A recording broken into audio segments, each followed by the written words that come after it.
अभी मोदी जी का पिछले साल हमारे देश के माननीय प्रधानमंत्री श्री नरेंद्र मोदी जी का एक स्वच्छ भारत अभियान जो उन्होंने जो शुरू किया था, जो बीत चुका है 2 अक्टूबर का, जो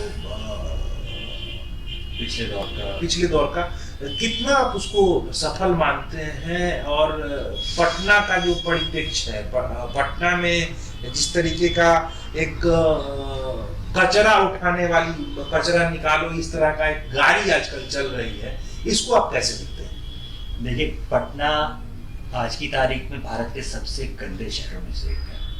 और सिर्फ पटना की बात मत कीजिए, जो 4 सबसे ज्यादा गंदे शहर हैं उनमें से कई तो बिहार नहीं है। चाहे वो पटना हो, चाहे वो गया हो, चाहे वो मुजफ्फरपुर हो। जैसे ही आप सर्वे कराते हैं या कोई भी सर्वेक्षण करवाते हैं तो ये पता चल जाता है कि ये 3 जो है ये तो टॉप में रहते हैं। तो सफाई हुई है, इसमें हम कहेंगे कि राज्य सरकार की बहुत बड़ी नाकामयाबी रही। हालांकि यहाँ पर भी सरकार में भाजपा लगातार की हिस्सेदार है।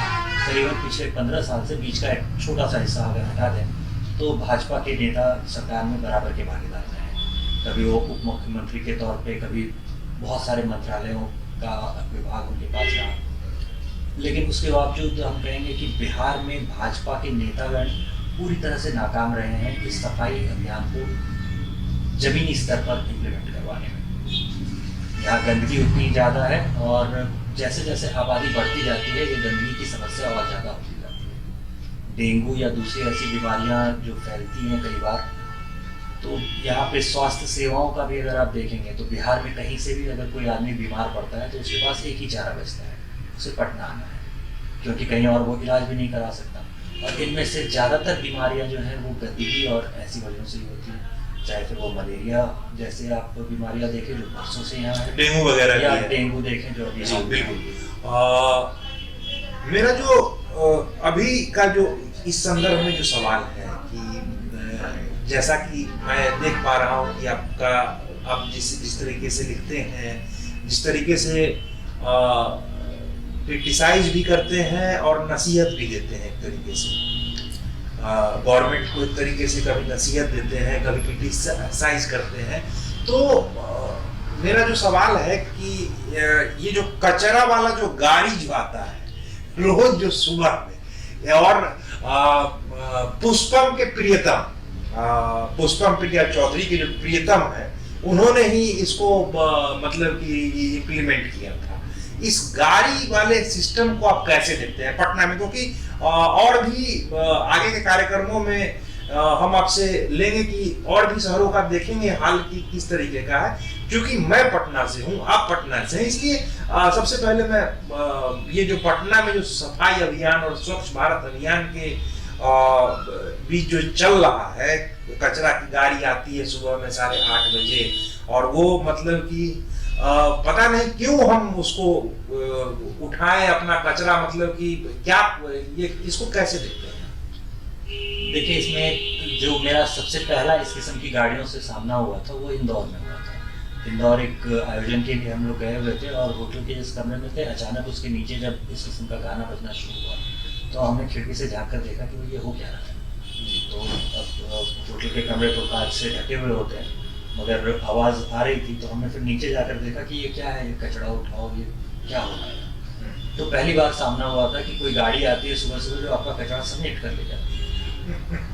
तो जब इंदौर में ये देख लिया था, उसके काफ़ी बाद जब ये पटना में इम्प्लीमेंट हुआ और यहाँ पे उसे देखा तो मेरी समझ में आया कि भाई ये तो इंदौर और भोपाल में जिस चीज़ की बात हो रही थी उससे काफ़ी अलग है। और उसका बिल्कुल कहिए कि नकल के लिए भी जो अकल चाहिए वो अकल छोड़कर इस नकल को किया गया है। होता क्या है कि आप जब कचरा ऐसा इस किस्म का कचरा समेटते हैं तो इस किस्म के कचरे को अगर पूरी तरह से संशोधित करके, या इसे में जो सड़ने लायक कचरा है, जो वेजिटेबल या इस किस्म का वेस्ट है, जो सड़ गल करके खाद में बदला जा सकता है, जो कांच जैसा कचरा है जिसको रिसाइकल किया जा सकता है, जो प्लास्टिक है रिसाइकल किया जा सकता है, और कुछ ऐसा वेस्ट होता है जो कि बिल्कुल हैजार्डस वेस्ट जिसको हम कहते हैं। मान लीजिए गाड़ी की पुरानी बैटरी किसी ने फेंक दी, उसे आप समेट कर उसी में मिला देते हैं तो वो पूरी तरह जहरीला हो जाता है, किसी काम का बचता नहीं है।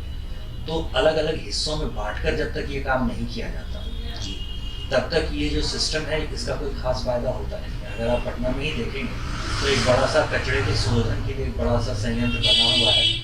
ये बहुत ज़्यादा दूर भी नहीं है यहाँ से जहाँ हम लोग बैठे हैं। अगर चितकोरा के पुल से हम लोग थोड़ा आगे जाएं गजनीबाग की तरफ तो वो फैक्ट्री आपको दिख जाएगी। फैक्ट्री क्या कहें, जहाँ कचरे को साफ करने का या संशोधित करके कुछ और बनाने का काम हो सकता है, ये बना हुआ है। मगर वहाँ कुछ होता है या कुछ काम हो पा रहा है ऐसा हम लोग नहीं कह सकते, क्योंकि जहाँ भोपाल में आप देखेंगे कि इससे काफ़ी ज़्यादा इनकम जनरेट कर पा रही है म्यूनसिपैलिटी, यहाँ पे अगर किसी चीज़ को अगर आप देखेंगे तो इससे समस्याएं ज़्यादा हो रही हैं और फायदा कम हो रहा है। समस्याएं ज़्यादा हो रही हैं, फायदा कम हो रहा है। पहले से जो डस्टबिन वगैरह जो था, हम जो देख पा रहे हैं, चाहे हम पटना के पॉश इलाके बोर्डिंग रोड में चले जाएं या फिर हम कंकड़बाग में चले जाएं, तो कचरा का जो गाड़ी आया है उसके बाद से डस्टबिन नदारत है। और डस्टबिन के कारण जैसे कि सुबह में जो घरों में जो घर हैं और जो उद्योग स्थल हैं, तो उद्योग स्थल वाले कहाँ, रोड पे ही तो कचरा फेंकेंगे, क्या करेंगे। और डस्टबिन एकदम गायब हो गया है। और जहाँ नहीं होना चाहिए, आपको जैसे एयरपोर्ट वगैरह या फिर विधायक आवास साइड में काफी सारा डस्टबिन कच्चा पक्का सारा कुछ दिया हुआ है, और जो डस्टबिन पहले से थे उनको भी नगर निगम ने हटा लिया है। इसको कैसे देखते हैं? देखिए, सबसे पहली चीज तो ये है कि इस कचरे का जो निस्तारण होना चाहिए था, उसकी विधियां जो आज नहीं है, उसका नुकसान हम लोग पटना में पिछले साल ही देख चुके हैं। आप अपनी पॉलिथीन और इस तरह के कचरे को अगर इधर उधर फेंकते हैं तो अंत में वो किसी न किसी नाली में बहकर जाता है, फिर वो नालियाँ जाम होती हैं, और उसके जाम होने के बाद पानी अगर निकलेगा नहीं शहर से, तो पिछले साल जो पटना में बाढ़ आई हुई थी, असल में वो बाढ़ तो थी नहीं, वो तो पानी का जल जमाव था। नालियों से पानी निकल नहीं पा रहा था, सब हाउस काम नहीं कर पा रहे थे। और सबसे मज़ेदार चीज़ ये कि जो ड्रेनेज सिस्टम है उसका नक्शा म्यूनसिपैलिटी वालों को ही नहीं मिला। भाई, आपने बनाया है, आप हर साल सफाई करते हैं या कहते हैं कि आप सफाई कर रहे हैं, अगर आपके पास नक्शा ही नहीं है, किस चीज़ की सफाई कर रहे थे आप इतने साल से?